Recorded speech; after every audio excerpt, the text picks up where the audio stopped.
అందరికీ నమస్కారం అండి. మాఘ పురాణంలోని మరొక అధ్యాయంలోని కథని తెలుసుకుందాము. గోమతి నదీ తీరమున పవిత్రమైన నైమిషారణ్యము కలదు. అచట బహువిధములైన లతా వృక్షములు ఎన్నయో ఉన్నవి. అచట ఉత్తములైన తపోధనులతో నివసించుచుండిరి. ఎంతో మంది ఉత్తములైన తపోధనులు నివసించుచుండిరి. తమకు నచ్చిన తపమును యాగమును చేసుకొనుచుండిరి. జ్ఞానము, వైరాగ్యము, ఇంద్రియ నిగ్రహము కలిగి సర్వోత్తములైన వారిలో పరస్పరము నేనెక్కువ వయసు వాడననే వివాదము కలిగెను. భృగు మహర్షి, నేను తపోనిష్ఠుడను, యోగీశ్వరుడను, నన్ను మించిన ఎవ్వరూ లేరని అనెను.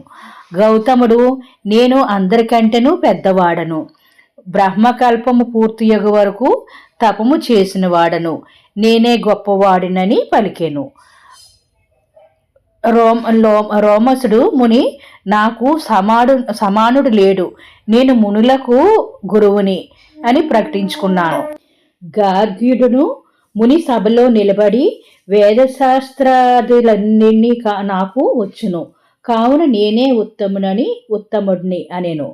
మాండవ్యుడు, నేను కర్మలను ఏమరకుండా యథాప్రకారము చేయగలను, నిత్యకర్మలు నాచరింతును, అన్ని శాస్త్రములను చదివిన వాడను, నాకంటే ఉత్తముడెవరూ లేరని గర్జించెను.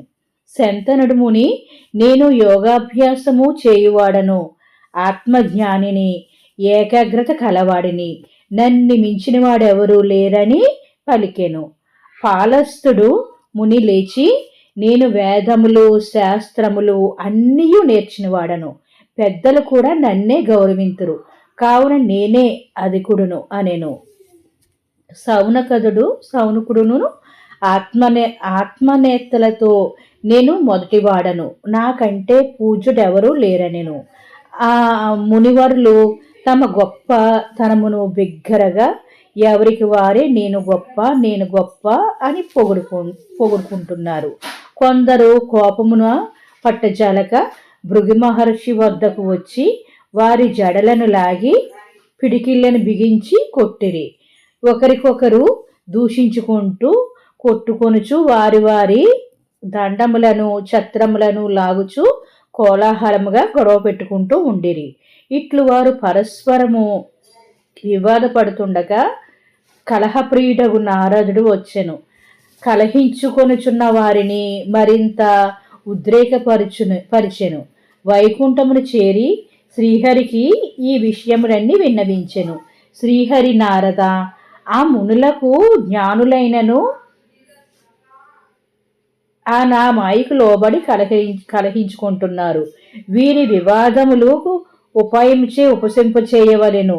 నాకు ఇష్టడువైన సనత్కుమారులు, సనజ్జాతులు వారి వివాదపడుచున్న మునీశ్వర్ల వద్దకు పంపుము. వీరు నలుగురు ఎల్లప్పుడూ 5 సంవత్సరములు వయసు వారుగానే ఉందురు.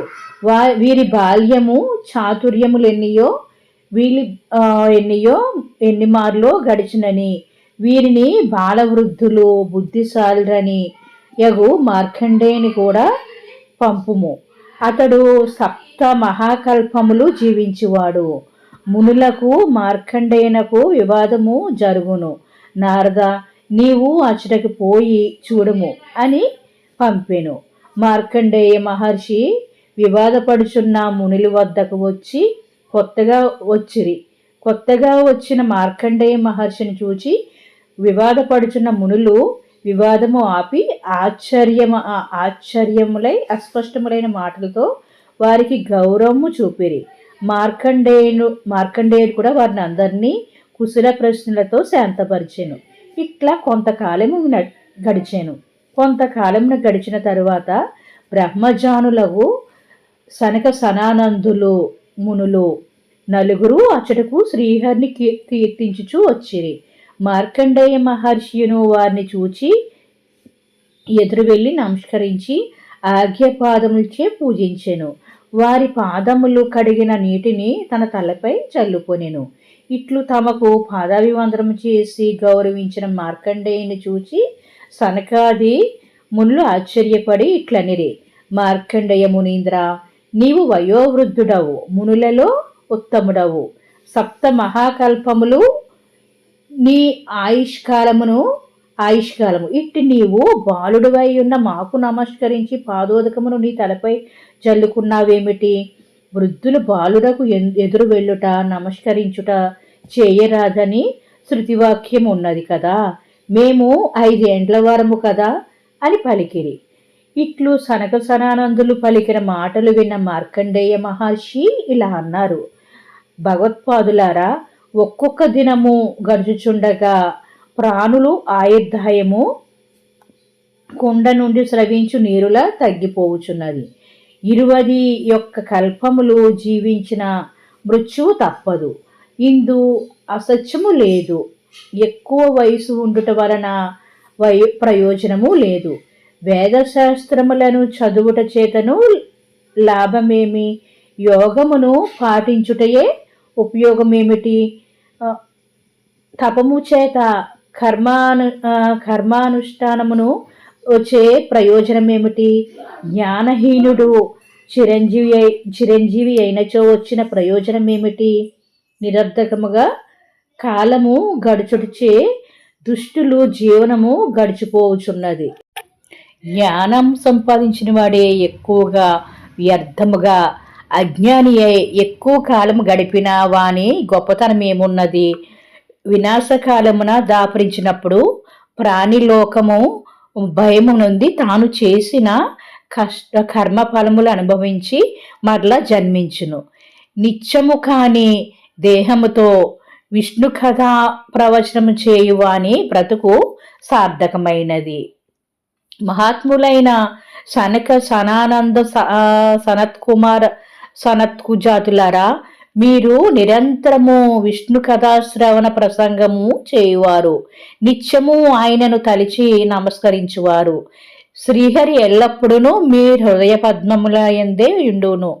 మేము క్షణకాలమైనను విష్ణువుని స్మరింపము, శ్రీహరి ప్రసంగములను కూడా చేయము, విష్ణు కథలను కూడా వినమము.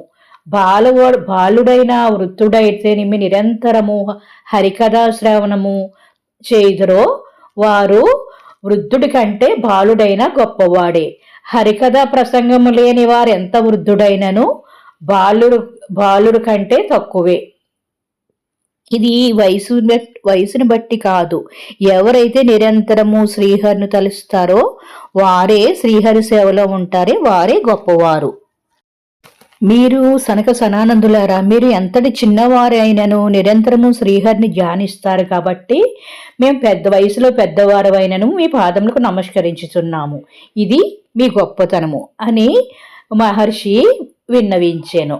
మార్కండేయ మహర్షి సమాధానమునిచ్చాను. మార్కండేయుని మాటలను వినిన సనకాది మహర్షులు శ్రీహరిని కీర్తింపసాగిరి. వారి మాటలు వినుచున్న మునులు తమలో తాము ఎక్కువ తక్కువ అనుకొనుట మూర్ఖత్వమని, తమలో తాము కొట్టుకుంట సిగ్గుచేటని వారందరూ మార్కండేయ మహర్షికి సనానంది మునులకు పాదాభివందనము చేసిరి. మేము మీ వలన విష్ణు కథ ప్రసంగము వినవలనని విలువలు తెలుసుకుంటమి. కావున విష్ణు భగవన్నామ మహిమ వెలుగెత్తి చాటుదమని వారందరూ ప్రతిజ్ఞ చేసిరి. నారదుడు శ్రీహరి వద్దకేగి జరిగిన దాన్ని చెప్పిరి. అప్పుడు శ్రీహరి వ్యాసరూపమున సూతునకు